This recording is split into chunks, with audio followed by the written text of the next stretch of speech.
mwaka jana mwezi wa 12 alisema kwamba tarehe 5 mwezi wa kwanza mwaka 2026 ndio maingizo mapya ya kadi za wanachama, ambayo ni kilio kikubwa kwa wanasimba tulichokuwa nacho toka mwaka 90 huko.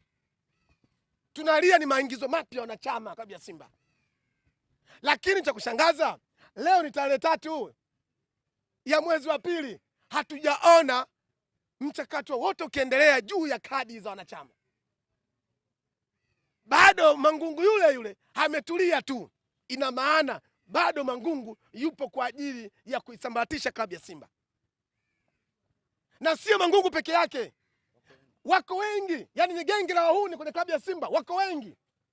Na Simba inaumizwa kwa sababu Simba tusipobadilisha katiba, kumradhi, Simba katiba isipobadilika, nakwambia ni Simba hata tufanye nini hatuwezi kusonga mbele. Kwa sababu Simba tumewakusanya wazao wengi kwenye klabu ya Simba, na katika eneo la lote lile wazao wakiwa wengi hakuna maendeleo. Hata huku mitaani kwetu, mtaa wote uliofunikwa na wazawa, huo mtawi utakuwa na ushirikina, utakuwa na usengenyaji, utakuwa na na uzawa tu, hakuna maendeleo. Na ndio maana hiyo engo ndugu zetu, kumradhi, Young Africa waliliona hilo, wakasema hapana, tuna kila sababu ya kubadilisha hii katiba. Hii katiba itaendelea kutuangamiza. Wenzetu wamewini, sisi tunachelewa nini? Ili tuweze kufanikiwa lazima maamuzi, kama mwenyekiti anavyosema, lazima maamuzi yawe na mtu mmoja. Simba tunashindwa kufanya usajili kuwachukua wachezaji ambao wenye quality kubwa kwa sababu hakuna mtu mwenye maamuzi mmoja. Simba kuna uongozi wa upigaji mwingi. Ukienda kwa huyu anapiga vyake, kwa mpiga vyake mpaka anamfikia tajiri Mo. Mo ashapigwa sana. Na ndio maana Mo kila siku anashtuka anambia nina wadai hela zangu nyingi sana. Lakini cha kuumiza zaidi ni bado kuna mtu pale Simba wanamng'ang'ania viongozi wa Simba. Sijajua yule kiongozi hamualoga kiasi gani, sijui uchana utumie yule kiongozi. Mimi naamini sio roho ya Mungu ile. Kuna mtu yuko pale anaitwa Selemani Matola. Yeye miaka yote toka mimi sina ndevu katika maisha yangu ya dunia, namsikia Matola yeye ni kocha msaidizi. Wachezaji kumlazi, makocha wamepita Simba pale takribani makocha 19, yeye akiwa kocha msaidizi. Sasa hivi klabu hipi duniani tushakuona tunakuwa na kocha msaidizi mzawa? Huyu mzawa anatusaidia nini? Matola kama yeye ni mzawa, Matola kama fitina anaziweza, kwa nini kila siku siri zinavuja za Simba zinaenda Yanga? Si tunamweka mzawa kwa ajili tuingie siri? Tumweka mzawa kwa ajili ya chochote anasijua? Hatujaona hata siku moja tukiona siri za Yanga Simba tukizisema. Lakini Matola yule bado anakubali kufungwa mara 6 mfululizo na Young Africa. Yeye mzao zake ni upi? Simba tunaharibikiwa na watu wengi.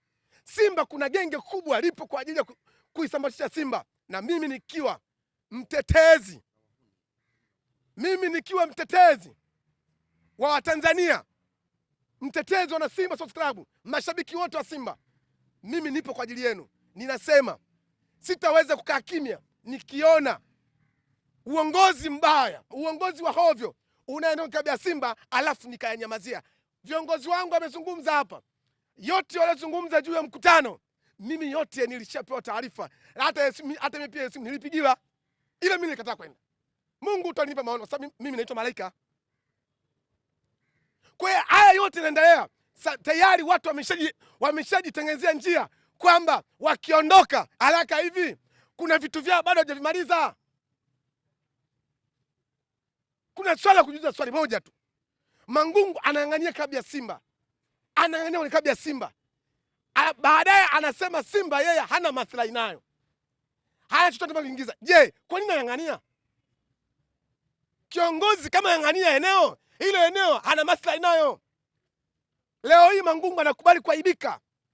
Mangungu anakubali kuchaniwa shati lake. Juzi amechana shati lake Mangungu. Mimi namchukia Mangungu, lakini kwa ile tukio sikupenda. Kwa sababu Mangungu ni sana baba yangu. Ninamchukia kwa utawala wake mbaya, ila sina uwezo kwenda kumshika na kumchana shati lake.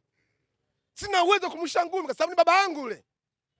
Lakini yeye yote amekaa kimya. Mwisho wa siku anaita influencers, anawapooza ili mradi waanze kumwimba Mangungu mitano tena. Maana yake tayari genge la Huni linaendelea kujikusanya. Tayari amejiandaa kisaikolojia kwamba waanze kumpambia mapambio kama mtu ambaye aliyofanya mazuri kabla Simba. Lakini ujio Mangungu, maingizo na chama ni 0.0. Ujio Mangungu ndio uongozi wake huo. Tumefungwa mara 6 mfululizo na kabla Yanga. Toka Simba katika historia, toka imezaliwa haijawahi kufungwa na Yanga mara 6 mfululizo. Kama kuna mtu yupa tushakufungwa niambie. Lakini tunaenda kufunga katika kipindi kibaya sana. Yanga wana mwekezaji, Simba tuna mwekezaji. Yanga wanasajili mchezaji mtaka wao, na Simba tunamsajili tena mtaka sisi. Lakini mwisho wa siku tukikutana tunafungwa mfululizo. Leo hii kabla Simba Mangungu ametulia tu. Azam FC.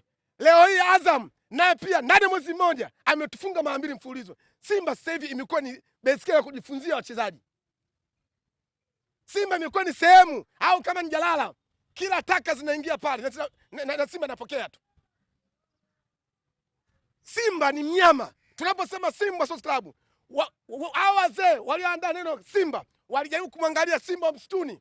Simba ni nani? Ni mfalme wa msituni. Simba ni mfalme wa mbugani. Lakini akiunguruma hakuna takataka yote inaweza kusimama hapo. Sasa hivi Simba huyu, Simba ana kipara sasa hivi, Simba ana manyoya. Kama tunaweza kukubali kufungwa mechi 3, maskini ya Mungu ya Rabi, ukistaajabu ya Musa twende ukaone kwa Mangungu. Maana sasa hivi ni Simba ni ya Mangungu. Kama muda wake umeisha na bado yupo na aongei na watu wote wapo kimya, maana yake sasa nini? Kwamba ni Simba ni ya Mangungu. Yeye ndio mwenye mamlaka yote yani. Na hii ndio maana ameng'ang'ania kuto kuingiza wanachama wapya. Alijua tarehe 5 angeingiza, mpaka leo hii tushamuondoa tayari. Mimi naamini kabisa serious. Simuadhulie Mangungu angefanya maingizo wanachama wapya. Sisi vijana ambao wenye elimu zetu, wazazi wetu wametusomesha, wenye elimu zetu na tunajua nini maana dunia, mpaka dakika hii Mangungu tungote tayari tushamwandikia barua ya kumondoa. Ila kwa sababu wanajua wanachama wengi kabla Simba wengi ni wazee, bado wanambeba mzee mwenzao. Na jana baada taarifa, baada ya tukio hili, baada ya tukio la juzi kushambuliwa, jana kapanda ndege ameenda ni Ujerumani. Jana mwenyekiti wenu ambaye klabu yake ipo katika hali mbaya, Simba ipo kwenye hali mbaya, hatuna mwendelezo mzuri katika performance ya picha uwanja. Lakini yeye jana anapanda ndege aenda Ujerumani kwenda kurelax, kutuliza akili. Malaika, wewe unadhani kwa nini siri zinakuwa zinavuja sana, jezi zilivuja, watu wanajiuliza labda kuna nini sasa kwenye viunga vya Msimbazi hususan mule ndani? Mimi nilishasema mwenyekiti ndio mwenye mamlaka.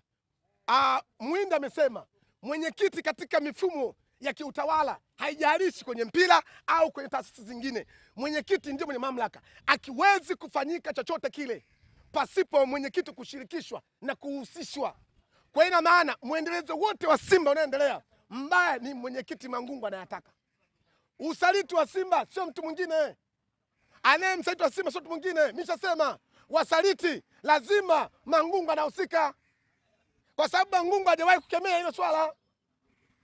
Kama baba, mtoto wako unapewa taarifa mwanao ni mwizi mara ya kwanza, mara ya pili, mara ya 3, mara 4, umetulia maana yake nini? Umekubali kwamba mwanao hawe mwizi. Kwa hiyo wasaliti Simba zimevuja jezi awamu ya kwanza, awamu ya pili. Simba imevuja usajili awamu ya kwanza, awamu ya pili. Simba hawa wanaenda kumrudisha Clatous Chama. Tuko sahihi kwa viongozi, tuko sahihi kweli?